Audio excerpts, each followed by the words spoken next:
Okay, now we have to deal with the two images. Again, currently they're in RGB mode and we need to convert them to Pantone or PMS colors. All right, so what you need to do is launch Photoshop. So please launch Photoshop. Okay, once Photoshop is open, what you need to do is open up one of those images. So I'll go File, Open, I'll navigate to that folder, and I'll open up this first Miami Beach image.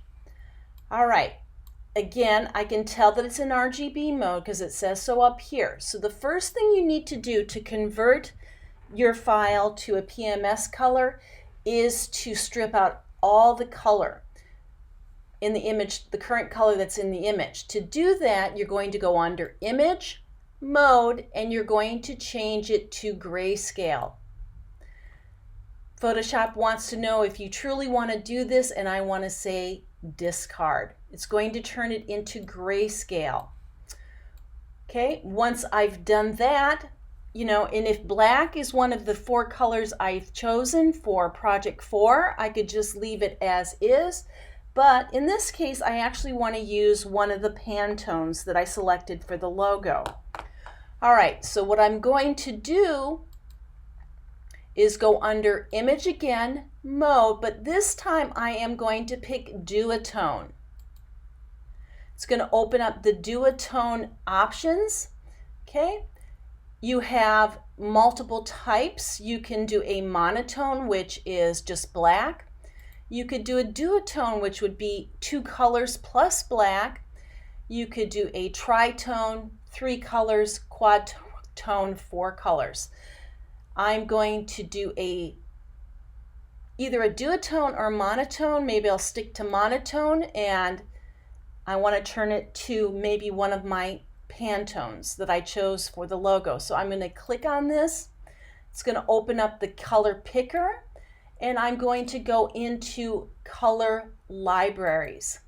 Okay, it's going to open up this dialog box. I'm going to make sure up here that I'm in Pantone Solid Uncoated. Okay, so from the drop down, make sure that you're picking that. Okay. Now, in this dialog box, it says type a color name to select it in the color list, and it means just anywhere in here. So one of the colors that I selected for the logo was 255U. Okay, and there it is, and I can say OK. So it now has applied that color to that image. I could click on this diagonal line here, which brings open the duotone curve, and I could change how that color is applied to that image. Okay? And if you don't like how it's being applied, you can just throw them off, clicking and throwing, clicking and throwing, clicking and throwing. Okay? And say, okay, if you're happy with how it looks, I'm not particularly really happy with it, maybe you should switch to duotone, okay? And maybe having black is a good option. So I'll double click, I'll go into color libraries, and I'll click on black, Pantone black, and okay. Okay, now I've got a nice mix of both the blue and the black. I'm going to say OK, and I'm going to go ahead and save it. Now, when you're saving out a duotone that has Pantone colors, you need to save them as EPSs. That is the only option. So what I'm going to do is go File, Save As.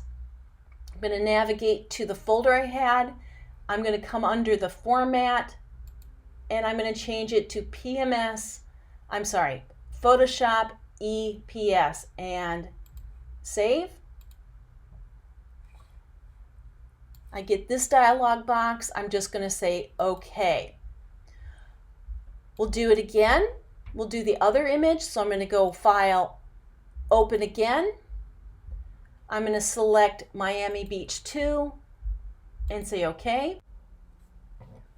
Okay, again, I'm going to go under Image, Mode, Grayscale, discard the information, discard. Then I'm going to go under Image, Mode, Duotone. Now Photoshop remembered the Pantone that I selected from the previous photo. If you're happy with it, you can use that, or what you can do is click on the color chip and select your other Pantone or another Pantone. Maybe I want 255, and that one will populate this area. Again, that's up to you which Pantones you choose to use. If you don't like how it's applied, again, you can click on the horizontal line here in this box. It's going to open up the duotone curve, and you can readjust how it's applied to that image. I'm just going to go ahead and cancel, say OK, and I'm going to save it as an EPS file. So I'm going to go File, Save As, navigate to that folder. I can see I'm in it here, and Save and Replace. And OK. Now the photos and the logo are ready and are prepared art for my layout that I'm going to create in InDesign.